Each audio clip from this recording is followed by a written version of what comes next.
지난 2주 동안 개인적으로 감기 때문에 고생을 했습니다. 지금도 아직 완전히 낫지 않았어요. 기침과 또 가래 이런 하고 있습니다. 저는 이상하게 저희 집에서 저희 막내가 감기를 걸리면 그 다음에 제가 감기가 걸리는 것 같습니다. 제 아내가 감기를 걸리면 옮지 않으려고 적정한 거리도 유지하고 또 손도 열심히 씻고 이러는데, 저희 막내가 감기를 걸리면 그런 약간 경계하는 의식이 없어지는 것 같습니다. 뭐 개인적인 막내에 대한 마음일 수도 있는데 왜 그럴까 이렇게 생각을 해봤는데, 제가 감기 바이러스가, 저희 막내에게 들어가는 감기 바이러스는 약간 베이비 바이러스처럼 되게 약하고 작고 힘이 없어서 제 막내를 괴롭힐 수는 있지만 저는 괴롭힐 수 없다, 약간 이렇게 생각하는 경향이 있는 것 같습니다. 그리고 이제 감기가 걸리고 나면 알죠. 바이러스에는 유아 바이러스니 성인 바이러스니 이런 게 없어, 다 똑같은 바이러스구나, 이런 거를 깨닫습니다. 우리가 우리의 삶을 살려고 할 때, 또 다른 사람들의 삶을 쳐다볼 때에 이 바이러스를 볼 때가 종종 있습니다.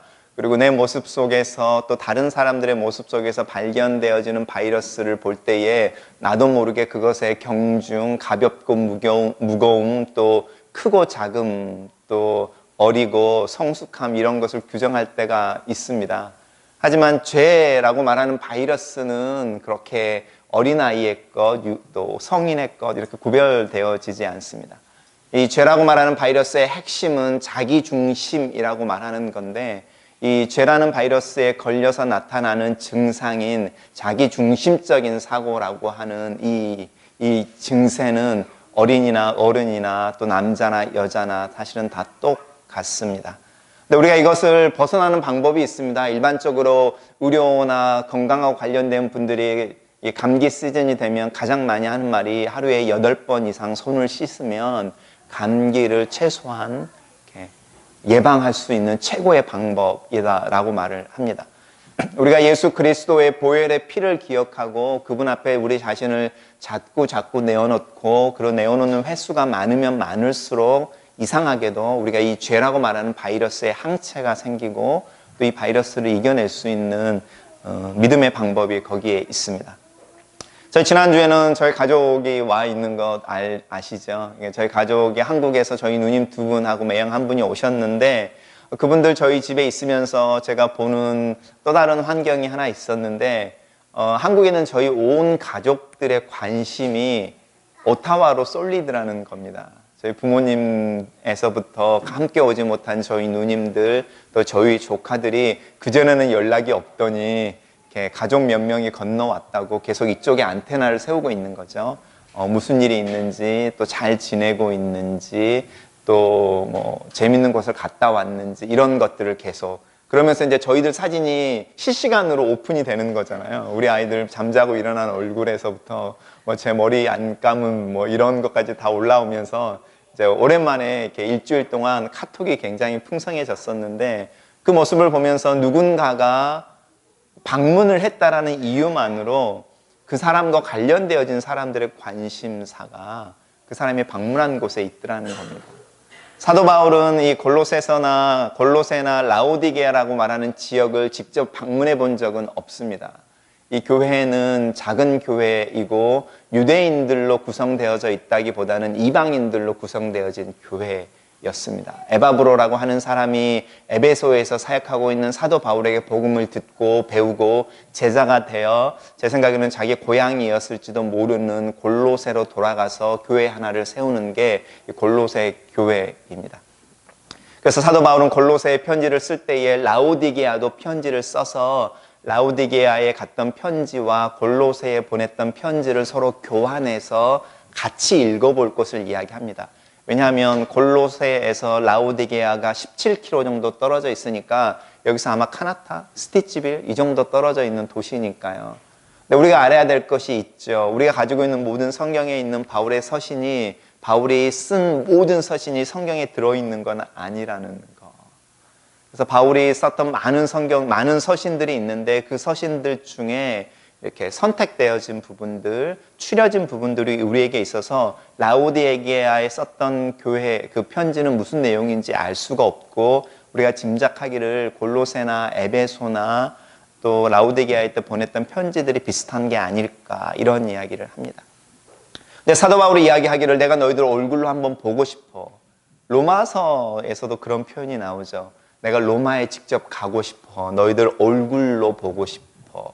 한번 보고 싶어. 왜냐하면 로마에 있는 교회 또한 사도 바울이 개척한 교회가 아니었거든요. 근데 사도 바울은 왜 이렇게 시골에 아니면 도시에 있는 교회들, 자신하고는 연관이 없는 교회들에 가보고 싶었을까? 이럴 때 사도 바울이 이야기하는 내용의 한 가지는 이겁니다. 내가 감으로 말미암아 너희들 눈을 좀 트이게 해주고 싶어. 눈을 뜨게 해주는 첫 번째는 너희들이 골로새라고 말하는 작은 동네에 살고 있는 그리스도인이 아니라 거대한 하나님의 교회, 우주를 가득 채우고 있는 하나님의 영광과 능력으로 이 세상에 선포되어지고 확장되어지고 있는 거대한 하나님의 백성들이 있는데 그 백성들의 일부로 너희가 골로새에 살고 있다는 걸 가르쳐 주고 싶어. 우리의 모습을 한번 살펴보십시오. 나 혼자만 힘든 것 같고 나 혼자만 외로운 것 같고 내 삶만 안 풀리는 것 같은 느낌을 받을 때가 많이 있습니다. 사실 이 세상은 내가 있어도 없어도 그냥 이 모습 그대로 존재할 것만 같을 때가 많이 있습니다. 제가 오타에 오기 전에 살았던 시골에 한 150명 정도 사는 동네에 작은 교회가 하나 있었는데 그 작은 교회에 한 15명 정도가 모여서 예배를 드립니다. 15명 정도가 모여서 예배를 드리니까 목사님을 모실 수가 없으니까 동네에 있는 목사들이 주일날 저녁이나 수요일날 저녁에 가서 예배를 돌면서 인도를 해줍니다. 제가 그들을 부르기를 여러분은 하나님의 정원의 한 귀퉁이를 담당하고 있는 이름 모를 성인, 성도, 성자들입니다. Unknown saints인 거죠. At the corner of God's kingdom. 우리 자신들을 한번 살펴보십시오. 우리가 혼자 이렇게 사는 것 같지만 사도 바울이 내가 너희들을 얼굴로 봐서 내 사역의 이야기와 내 수고와 내가 고생했던 이야기들을 가르치고 나누어 주고 싶은데 그 이유가 무엇이냐면 하나님의 복음이 확장되어지고 있어. 하나님의 교회가 세워지고 있어. 하나님의 능력이 여전히 나타나고 있어. 하나님은 여전히 일하고 계셔. 제가 오타에 오시는 분들 중에 특별히 사역하시는 분들이 있을 때에 우리 교회에 모셔서 좀 사역 소식이나 선교의 소식을 좀 나눠 주십시오라고 이야기를 할 때에 제 마음 또한 마찬가지입니다. 우리가 오타와에 와서 우리의 자신의 상황, 우리의 자신의 문제, 내 어깨에 모여진 내 삶의 무게에 짓눌려 있을 때에 그런 분들이 오시면은요, 다른 이야기를 해주시는 거죠. 그분들이 우리보다 더 잘 산다는 이야기를 하거나 그분들이 우리보다 더 축복을 받아서 그분들이 기도하는 모든 게 응답되어진다 이런 이야기를 하는 게 아니고 여전히 복음이 전파되어지고 있고 여전히 예수 그리스도를 발견한 사람들이 춤을 추고 감사하고 노래하는 일들이 있고 여전히 하나님의 교회는 자고 일어나면 여전히 세워지고 있고 삶은 변화가 일어나고 있고 하나님은 여전히 이 세상에서 역사하시고 당신의 아들인 예수 그리스도를 드러내시는 보내신 이유를 천명 클리어하게 드러내고 확대시키고 있습니다라는 소식을 들려주는 겁니다. 그 선교사님들의 간증이나 그런 사역 소식을 들을 때 우리 마음속에 오는 간증이, 감동이 있습니다. 그렇군요. 하나님이 여전히 일하고 계시는군요. 나는 이 세상에 여기 혼자 있는 것이 아니라 거대한 하나님의 가족의 한 일원으로서 오타와라고 하는 곳에 살고 있군요. 그러면 미얀마라든지 캄보디아라든지 제3국이라고 말하는 곳에서 일어나는 복음의 능력이 이곳 내가 살고 있는 오타와에서도 일어나는 게 맞는 거군요. 그럼 나는 그 복음을 위해서 어떻게 살아야 할까요? 이런 고민을 하게 하는 거죠. 사도 바울이 똑같은 이야기를 하는 겁니다. 내가 너희들 만나서 얼굴 대 얼굴로 만나서 내 선교에 대한 이야기를 해주고 싶고 하나님이 내 고생과 수고와 눈물과 또 이렇게 여러 가지 고난을 통해서 어떤 일들을 행하고 있는지를 보여주고 싶어. 너의 자신들을 거대한 눈을 떠서 거대한 하나님의 나라의 한 부분으로 그 하나님 나라의 한 부분에 살고 있다는 걸 알려주고 싶어. 너희들은 하나님의 무관심을 받는 자들이 아니고 또 하나님의 잊혀져 버린 백성들도 아니고 하나님 나라의 어느 구석에 있어서 아무런 영향력을 발휘하는 사람들이 아니라 하나님의 커다란 관심의 핵심에 서 있는 사람. 그래서 여전히 저쪽에서 일하시는 하나님이 이곳에서도 여전히 일하고 있다는 것을 기억하며 살아야 되는 사람들이라는 걸 가르쳐주고 싶어라는 겁니다. 우리가 특별히 삶이 힘들고 어려울 때 또 여러 가지 내 자신의 문제가 가장 클 때 기억해야 되는 것 첫 번째, 나는 하나님의 가족의 일원으로 살고 있습니다. 우리가 그렇게 흩어져 살다가 이렇게 모였을 때에 그 감정이 더 커지는 거죠. 같은 고민을 하고 같은 씨름을 하고 같은 삶의 방향을 걸어가기 위해 씨름하는 사람들이 이렇게 모여서 위로하고 격려하고 기도하고 또 그래서 다시 한 주간을 살아가는 힘을 얻는 것, 그것이 바로 우리가 이 시간에 교회로 모여서 예배하는 가장 큰 이유인 겁니다. 두 번째, 사도 바울이 내가 너희들과 함께 있어서 너희들에게 주고 싶은 유익이 있는데 그것은 무엇이냐면 너희들을 격려해서 아름다운 공동체를 만들도록 격려해 주고 싶어. 왜냐하면 하나님이 의도하시는 바가 단순히 한 사람이 예수를 믿어 자녀가 되는 것이 아니라 그 자녀들이 서로 돕고 격려하고 나누며 살아가는 가족을 이루는 거니까. 그러고 보면 우리가 성경을 살펴보십시오. 하나님이 직접 만드셨다고 말하는 제도가 이 세상에 두 가지가 있는데 하나가 가족이라는 거고 하나가 교회라는 겁니다. 이 두 가지만이 하나님으로부터 신적인 기원을 직접 받고 있는 제도들이고 나머지 제도들은 하나님 우리에게 주신 일반적인 은총과 지식과 지혜와 이성을 사용해서 우리가 만들어낸 시스템들이죠. 근데 가족과 교회의 공통점이 있습니다. 가족과 교회의 공통점은 가면을 벗는다는 겁니다. 이 세상에 수많은 소셜 그룹들이 있고 사람들이 만나서 모이는 모임들이 많이 있습니다. 그럼에도 불구하고 그런 모임과 교회가 다른 이유. 수많은 기업들이 있어서 자신들의 목표를 또 단체들이 자신들의 목적을 달성하기 위해서 애를 쓰고 있지만 그것들과 교회가 다른 이유. 오히려 가족과 비슷한 것 중에 하나가 있는데 갑옷을 벗는다는 겁니다. 그래서 왜 교회에 그렇게 많은 문제가 있는 것처럼 보일까? 우리가 왜 교회에 오면 그렇게 쉽게 상처를 입을까? 왜 교회에만 오면 다른 사람들의 눈이 막 느껴지는 걸까? 왜냐하면 우리가 갑옷을 벗고 투구를 벗고 우리를 보호하고 있던 모든 보호장치를 벗기 때문에 그렇습니다.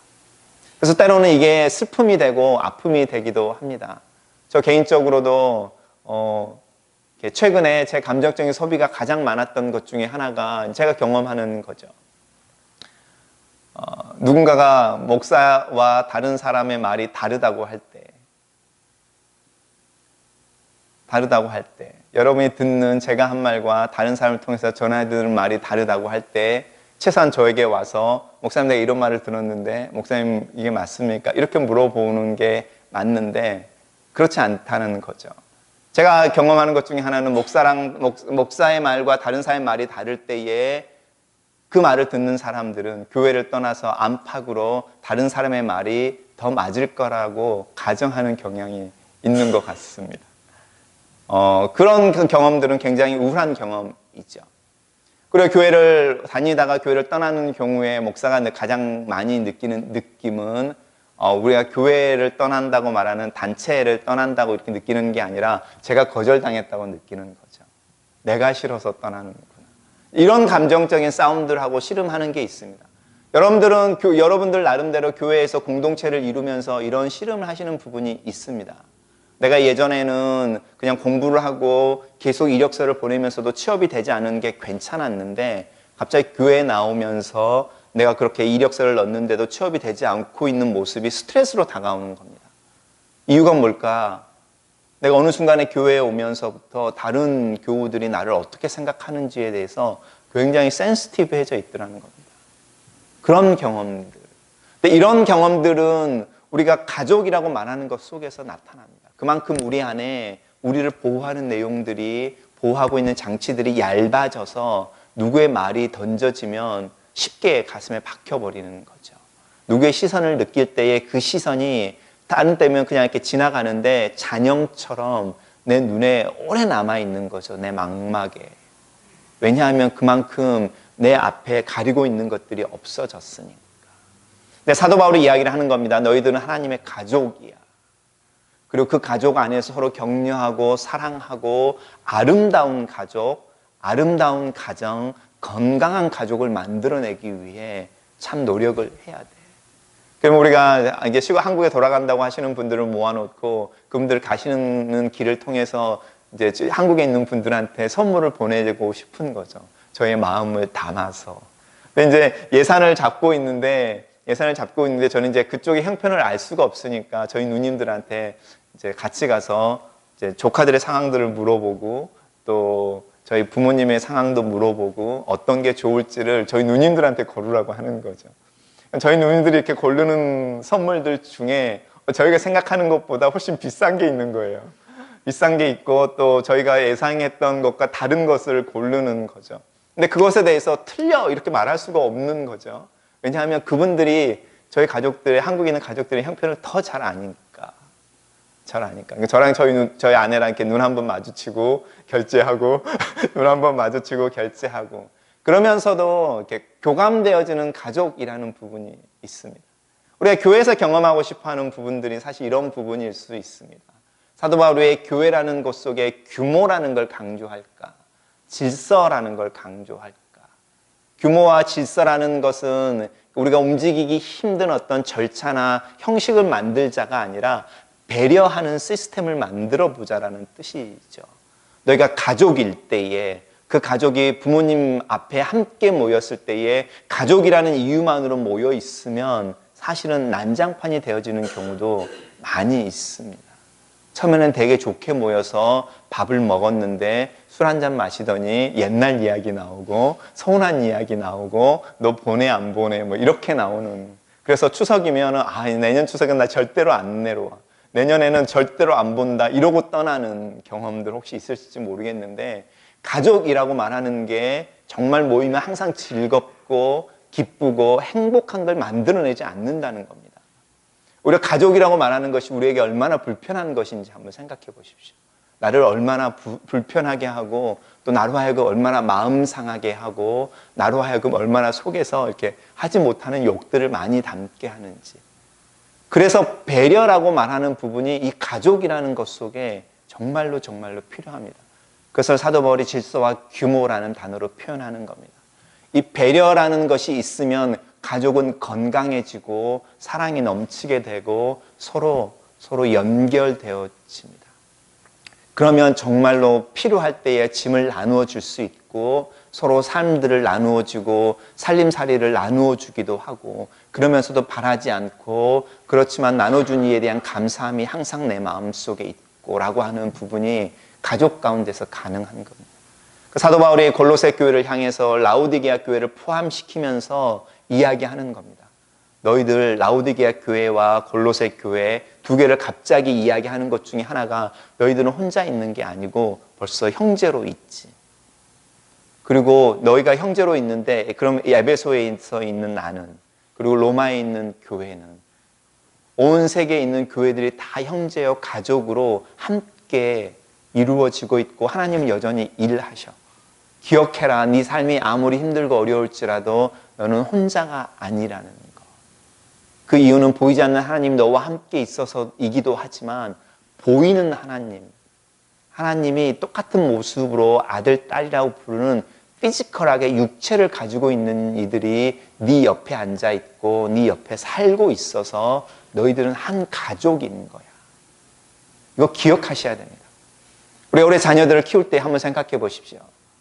저 같은 경우는 저희 막내나 저희 아이들이 자랄 때에 제일 많이 관심을 갖는 게 학교에서 누구랑 노는지, 친구는 있는지, 친구가 되고 있는지 이런 건 물어봅니다.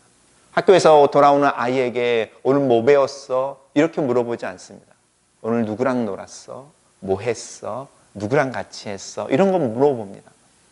우리가 어린아이들이 이렇게 학교를 다니고 이렇게 있을 때에 우리가 어린아이들에 가르치는 것이 몇 가지가 있는데 한 친구의 중요성에 대해서 가르칩니다. 관계를 중요하게 하고 힘들지만 어울리려고 하고 그룹 속에 있고 이 관계를 되게 중요하게 여깁니다. 두 번째는 약속을 지키는 것을 강조하죠. 약속을 강조합니다. 그리고 책임감을 강조합니다. 그런데 우리가 어른이 돼서 우리들의 모습을 한번 살펴보십시오. 우리는 대인관계 그렇게 중요하지 않습니다. 사실은 나와 함께 있는 이들의 상황에 대해서, 형편에 대해서 사실은 잘 살펴보지 않습니다. 남편이 들어왔을 때에, 아내가 들어왔을 때에 오늘 누구랑 점심 먹었어? 그 친구랑은 어땠어? 뭐 이렇게 물어보지 않습니다. 우리가 어린아이들에게, 우리 자녀들에게 강조하는 관계라는 거, 약속이라는 거, 성실함이라는 거, 그게 우리의 삶에 적용되어진다면 어떤 일이 일어날까요?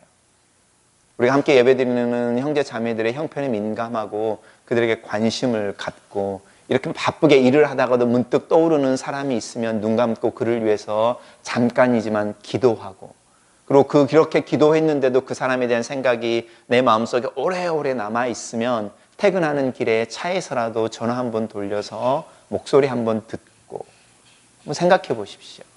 이런 마음, 우리가 그런 교회에 대한 이야기를 하는 겁니다. 가족이라고 말하는 거, 모였을 때 기쁘고 즐거움 이런 것들 전에 마음 한 구석에 항상 있는 이들, 그래서 문득문득 생각나는 사람들. 사도 바울이 우리에게 이야기하는 겁니다. 사랑이라는 걸로 함께 묶여져 있는 거대한 하나님의 가족의 한 가정이 오타와라는 곳에 있어. 몬트리올이라는 곳에는 다른 가정들이 있고 이 가정들이 다 하나님의 가족이야. 그리고 그 가정들의 이야기를 들으면 우리가 발견하게 되는 공통점이 있는데 하나님이 뭔가 일하고 계셔. 그러면 우리에게도 이곳에도 일하시는 것이 있을 것이라는 겁니다. 그것을 기억하고 그것을 위해서 기도하고 그것을 위해 함께 살아가는 것이 교회라는 거예요. 그 결과가 무엇일까요? 우리가 건강한 가족인 교회를 만들어낼 때 우리에게 주어지는 결과는 예수 그리스도를 클리어하게 더 잘 알게 된다는 겁니다. 왜냐하면 그분이 그것을 위해서 오셨으니까. 제가 여러분들에게 격려하는 것 중에 하나 기억해 보십시오. 사도 바울이 말하는 것처럼 우리는 이 거대한 하나님 나라의 백성들로서 오타와라고 하는 지역 속에 가정을 꾸리고 삶을 살아가는 하나님의 백성들입니다. 우리 가족들이 흩어져 있는 것 같지만 하나님 안에서 한 가정으로서, 가족으로서 오타와의 삶을 살아갑니다. 그러면 우리가 함께 예배드리는 형제 자매들을 여러분의 가족으로 인식해 보십시오. 영적인 가족으로 인식하면 그들이 여러분의 마음속에 순간순간 떠올랐다가 사라졌다, 떠올랐다가 사라졌다 그럽니다. 그리고 하나님이 여러분 속에 떠오르게 하는 이들을 하나님이 여러분으로 하여금 잠깐 시간 내서 생각하게 하고 관심을 갖게 하는 사람들이라고 기억해 보십시오. 그럼 그들이 떠오를 때 눈이 잠깐 감겨지며 기도가 이루어질 거고 그들에게 잠깐 전화해서 네 생각이 나서 전화했어 이렇게 말 한마디 할 수 있는 그런 작은 가정, 가족 이루어 보면, 그리고 그런 모습들을 통해서 드러나는 것은 예수 그리스도라고 말하는 그분의 클리어한 모습이어서 우리가 그런 사랑의 공동체를 만들어내면 그것이 가정인 것이고 그것이 다른 이들이 예수 그리스도를 경험하게 되는 가장 큰 요소가 되며 그것이 하나님의 역사의 핵심입니다. 그리고 우리가 이렇게 모였을 때에 그 마음이 있다면 교회에서 어떤 일들을 하기 전에, 어떤 이야기를 하기 전에 조심스럽게 그것들을 꺼내고 어떤 일들을 이루거나 어떤 이야기들을 결정하기 전에 연결되어져 있는 이들에 대한 아니면 다른 것들에 대한 배려를 할 수 있다면 우리 교회를 사람들이 저 교회는 질서가 있고 규모가 있어 이렇게 이야기하게 되겠죠. 그러면 그 가정이 명절에 모였다고 생각해 보십시오. 그러면 손에는 작은 것이지만 하나하나를 들고 오겠죠. 부모님에서부터 내가 만나게 될 조카들까지 기억해서 저희 아버님은 저희 손자나 사촌 이렇게 만날 때 항상 주머니에 5,000원짜리를 받고 가지고 다니시더라고요. 그래서 어디 간다고 그러면 항상 제일 먼저 하시는 게 잔돈을 바꾸시는 거죠. 왜냐하면 그 집에 있는 어린 아이들에게 얼마라도 이렇게 주고 오시려고요. 근데 그게 어떻게 나타나는지 아십니까? 저희 사촌들 중에 집집마다 저희 사촌들이 있는데 저희 아버지가 5형제니까요. 근데 그 집집마다 저희 아버지를 생각하는 사촌들이 하나씩 있는 거예요. 정말로 자기 아버지처럼, 저희 아버지가 큰아버지인데 제가 드리지 못하는, 제가 드리는 용돈보다 훨씬 큰 용돈을 매달 보내주는 사촌 동생이 있고요. 오면 항상 인사하고 또 인사할 때 뭔가 싸가지고 가고 또 큰아버지 뭐 할 일 없어요 그래서 주중에나 주말에 와서 청소해주고 도와주고 하는 사촌 동생이 있는가 하면 집집마다 있는데 그런 일들이 일어나는 거죠. 그 이유가 저는 뭘까 생각을 해볼 때에 저희 아버지가 그렇게 잔돈 받고 갔던 거, 그 집에 갈 때마다, 그리고 명절에 올 때마다 뭔가 마음을 표현했다는 거. 그러다가 어떤 사촌들 중에 어떤 이하고 클릭되는 게 있었겠죠. 우리 큰아버지가 나를 정말 좋아해 주시는구나. 이런 느낌이 어느 순간에 저희 사촌 동생들에게 받았겠죠. 그런 가정, 그런 교회. 사도 바울이 이렇게 직접 만나면 내가 이런 이야기를 해주고 싶어. 이런 이야기를.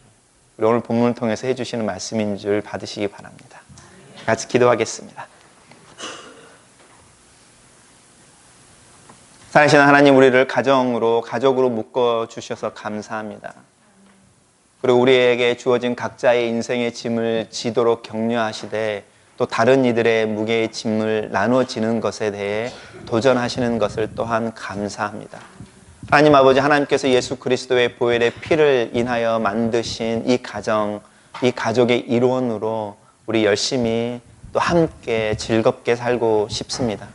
하나님, 저희들 마음을 열어주셔서 저희 함께 예배하는 형제 자매들 마음에 들어오게 하시고 또 그들의 자녀들 우리의 마음에 조카처럼 또 동생처럼 품을 수 있도록 도와주시옵소서.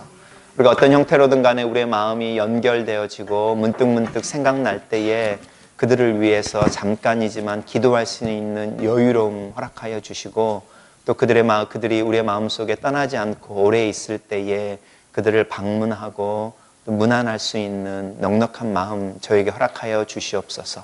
하나님, 우리가 그렇게 사랑의 공동체 만드는 중에 이 오타와의 추위, 이 세상의 차가움 이겨낼 수 있게 도와주시고 우리가 선교지에서만 하나님이 일하신다라고 말하는 것이 아니라 선교지에서만 하나님이 일하시는 것을 듣는 것이 아니라 이곳에서 지금 여기에서 일하시는 하나님의 모습 발견하고 듣고 경험하고 또 나누는 저희들 되도록 축복하여 주시옵소서. 아멘. 예수님 이름으로 기도합니다. 아멘. 이제 우리 준비한 헌금 가지고 하나님께 나가겠습니다.